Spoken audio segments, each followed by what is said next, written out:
আজকে সবার জন্য, ছোট বড় যারা আছে সবার জন্য একটা ছোট্ট মেসেজ দিতে চাচ্ছি। সেটা হচ্ছে আমাদের আহ, নিজের ভিতরে যে শক্তিটা, এটাকে বাড়ানোর জন্য আমরা কারোর জন্য দোয়া করি, কারোর জন্য মঙ্গল কামনা করি। এই যে এটার একটা প্রসেস আছে। ধরেন আপনি কোনো বিপদে পড়ে গেলেন, তখন আপনি কি করবেন? শান্ত হন। আগে মনটাকে শান্ত করে নিয়ে আপনি একটা ঘরে বসুন, অন্ধকার ঘরে বসে আপনি মনে করুন সব থেকে আপনার প্রিয় মানুষকে, যে আপনার মা হতে পারে, বাবা হতে পারে, আপনার বন্ধু হতে পারে, যে আপনাকে প্রোটেকশন দিতে পারে, এই জাতীয়।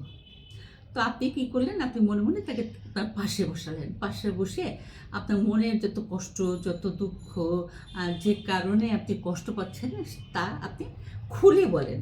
সে তো আর আপনার পাশে নাই, কিন্তু আপনি খুলে বলেন। কিন্তু সে তো নাই, উপরে যে একজন আছে তিনি কিন্তু শুনতে পাচ্ছেন, এবং আপনার ধ্যান থাকবে যে হ্যাঁ, উনি শুনতে পাচ্ছেন, আমি যে বলতে চাচ্ছি সেটা সৃষ্টিকর্তা শুনতে পাচ্ছেন।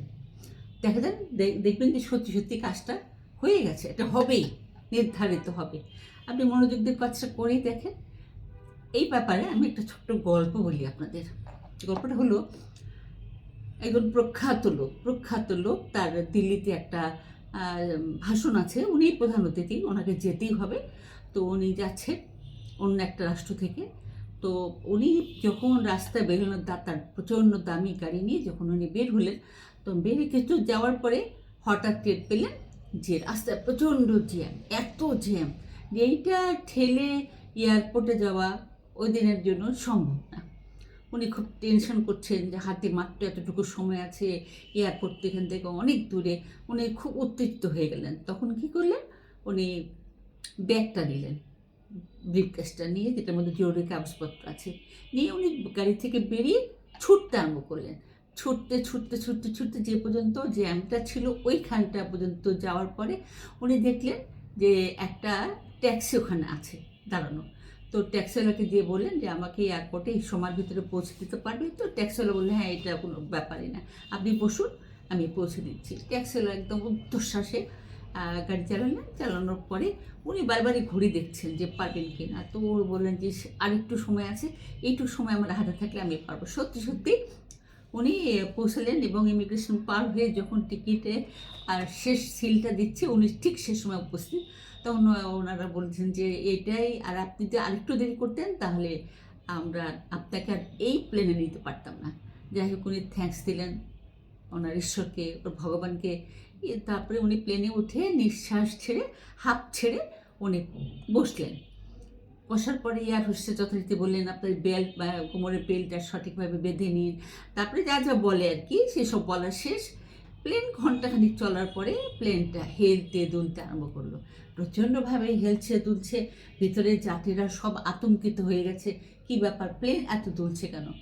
হঠাৎ করে এয়ার হোস্টেস বললেন যে আপনারা যে যেখানে বসে আছেন সেখানে চুপচাপ বসে থাকেন, আমাদের প্লেন এই একটু পরে অবতরণ করা হবে, কারণ জরুরি ভিত্তিতে ভীষণ আকাশে ভীষণ জোরে ঝড় হচ্ছে, সেই ঝড় ভেদ করে প্লেন নেওয়া সম্ভব নয়, যে কোনো ধরনের দুর্ঘটনা ঘটতে পারে। তো আমরা পাশেই এয়ারপোর্টে আমরা ল্যান্ড করবো। ঠিক সেইভাবেই কী করা হলো, প্লেনটা নামানোর ব্যবস্থা করা হলো। ওই ভদ্রলোক তো রেগে মেগে আগুন, হ্যাঁ তোমরা কী করো? একটা সাধারণ ঝড়কে মোকাবেলা করতে পারো না, আর প্লেন চালাও তোমরা ইচ্ছে মতো। উনি তো উত্তেজিত অবস্থায় আছেন, উনি যা মুখে আসে তাই বললেন। তো উনি নামলেন, এয়ারপোর্ট থেকে নেমে দেখলেন সত্যি প্রচণ্ড আকাশ, মানে বাতাস ভেঙে ঝড় হয়ে বিধ্বস্ত হয়ে গেছে চারিদিকে। অতএব উনি কী করলেন, হেঁটে এয়ারপোর্টের ভিতরে গেলেন। হঠাৎ করে টেবিলের পিছনে একটা হাত, ওই হাতটা দিয়ে ভদ্রলোক দাঁড়ানো। তো স্যার, আপনি যেখানে যাবেন আমি ওখানেই যাব, কারণ আমি আপনার জন্যই আজকে আমি ওখানটায় যাচ্ছি। আপনি ডক্টর রামেন না? বলে হ্যাঁ। বলে তো অতিথি অবস্থা। তা বলে কি আপনারা কাজ করেন, সামনে ট্যাক্সি আছে, এটা ট্যাক্সি নিয়ে যদি যান তাহলে আপনি গিয়ে আপনার সময় মতো পৌঁছাতে পারবেন, কোনো সমস্যা হবে না। যে টাইম হাতেটুকু আছে আপনি ট্যাক্সি নিয়ে চলে যান। তো উনি সাহায্য করলেন ট্যাক্সি নিতে। ট্যাক্সি নিয়ে উনি আরাম করে বসলেন। ড্রাইভারটাকে বললেন যে তুমি একদম উল্কার গতিতে যাবে, যেন আমি আমি যে দিল্লিতে পৌঁছাতে পারি। তা ড্রাইভার বললো যে আপনি চিন্তা করবেন না, আমি আপনাকে সঠিক টাইমেই পৌঁছে দেবো। তো এইটা বলার পরে ড্রাইভার খুব থমসে গাড়ি চালাচ্ছে, এদিক থেকে আকাশের অবস্থা খারাপ ছিল, এমন খারাপ ছিল যে ওইটার প্রভাব কিন্তু নিচেও চলে আসলো। এমন বৃষ্টি আর এমন ঝড় আরম্ভ হলো যে সামনে যে 1 ফিট দূরে কী আছে তা দেখা যাচ্ছে না, অবস্থা খুব খারাপ, বিগতিক অবস্থা। তো এটা দেখি ড্রাইভার কী করলো, তবুও চালালো। ওখানে সামনে গিয়ে দেখে 2টো রাস্তা। ড্রাইভার চিন্তা করছে আমি কোন রাস্তা দিয়ে গেলে দিল্লিতে যেতে পারবো। উনি এটা ডিসিশন নেওয়ার আগে একটা রাস্তায় ঢুকে গেলেন, কিন্তু যাওয়ার পরে ড্রাইভার ভাবলেন আমি তো ভুল পথে এসে পড়েছি। উনি ওই ভদ্রলোককে কিছু না বলে গাড়িটা ঘুরিয়ে বললেন, স্যার আমি তো বুঝতে পারিনি, আমি তো ভুল রাস্তায় চলে এসেছি, আমি এখন সঠিক রাস্তায় যাচ্ছি। তো ভদ্রলোক বললেন, এই তোমার গাড়ি চালানো, এই তোমার এটা হেন তারা যা মুখে আসে, মানে উত্তেজিত অবস্থায় তাই করলে বলে, স্যার এভাবে করবেন না, যেভাবে বাজ পড়ছে যে কোনো মুহূর্তে আমরা ধ্বংস হয়ে যেতে পারি। মানে আমি আস্তে আস্তে একটু যাই, যদি কোনো বাড়ি পাই তো আমরা ওখানে কিছুক্ষণ অপেক্ষা করবো, গাড়িটা নিরাপদ জায়গায় রাখবো, তারপরে আমরা বের হব, তোমার যা খুশি তাই করো। তো ওই ড্রাইভার কী করলো, নিয়ে একটা বাড়ি দেখলো, সেই বাড়িটা দেখার পরে ও বললো যে এখানে আমরা নাই। তো বলি, স্যার আপনি ভেতরে যান, ওখানে দরজাটা বন্ধ করা আছে, যে নক করলে দরজাটা খুলে দেবে। তো অগত্যা কী করা, তো উনি নামলেন, নেমে গিয়ে দরজায় নক করলেন, ভিতর থেকে শব্দ আসলো, ভেতরে আসুন। তো উনি চিন্তা করলেন যে ভিতরে যাব, যেতে যখন বলছে তখন যাই।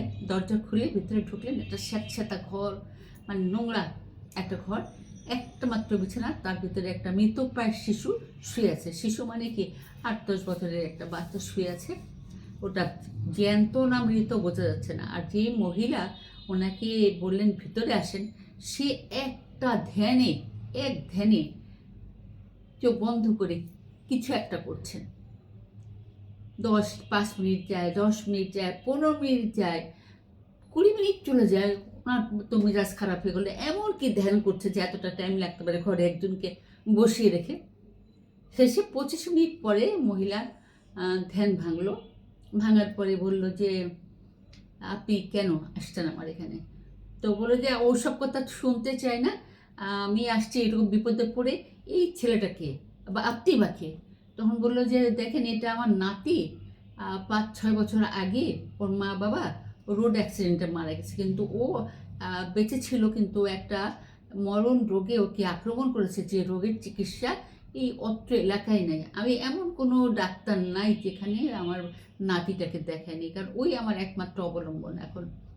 তো এটা শুনে তো ডক্টর রহমান বললেন, আচ্ছা দেখি তো একটু। কাছে গেলেন, কাছে গিয়ে ছেলেটাকে একটু কি পরীক্ষা করে ব্রিফকেস খুলে কিছু একটা করলেন। করার পরে ওই মহিলা বলছেন যে কী করলেন আপনি? এত বড় বড় ডাক্তার কিছু করতে বললেন না, আপনি কী করলেন? আমি বলে যে আপনি এতক্ষণ ওখানে বসে থেকে কী করলেন এতক্ষণ, এই 25 মিনিট?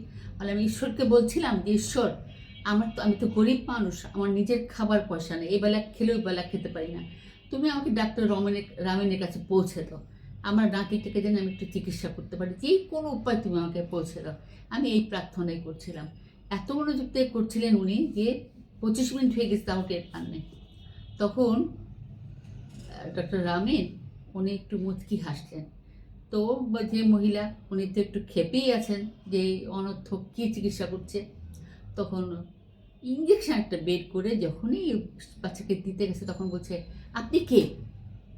তখন উনি ঘাড় ফিরিয়ে বললেন যে আমি ডক্টর রামেন। মহিলা তো চমকে গেলেন, এটা কি কথা? ঈশ্বর ডাক্তার স্বয়ং ডাক্তারকে আমার পাশে পাঠিয়ে দিয়েছেন। তাড়াতাড়ি ডাক্তার কী করেছে, ওনার ভিজিটিং কার্ডটা মহিলাকে দিয়েছেন। মহিলা একেবারে অবাক, এটা কী করে সম্ভব? হ্যাঁ, এটা সম্ভব। এই জন্য বলছি প্রার্থনা করুন এমনভাবে ঈশ্বর আপনার কথা শুনতে পারে, কর্তা যেন আপনার কথা শুনতে পারে, এবং আপনার কথা শুনে উনি অবশ্যই আপনার যে সমস্যাগুলো আছে সেটা মার্জনা করে দেবেন। সেই মার্জনা যে করবেন, আপনি যাকে বলছেন কথাগুলো, আসলে আমরা তো সৃষ্টিকর্তাকে দেখতে পাই না, তো আপনার ভালোবাসার মানুষটা, আপনার মাকে অথবা বাবাকে অথবা আপনার কোনো সন্তানকে পাশে বসিয়ে আপনার কষ্টের কথাগুলো তাকে বলুন, মনোযোগ দিয়ে বলুন, এবং নিশ্চয়ই আপনি এখান থেকে পরিত্রাণ পাবেন। এটাই ছিল আজকের কথা।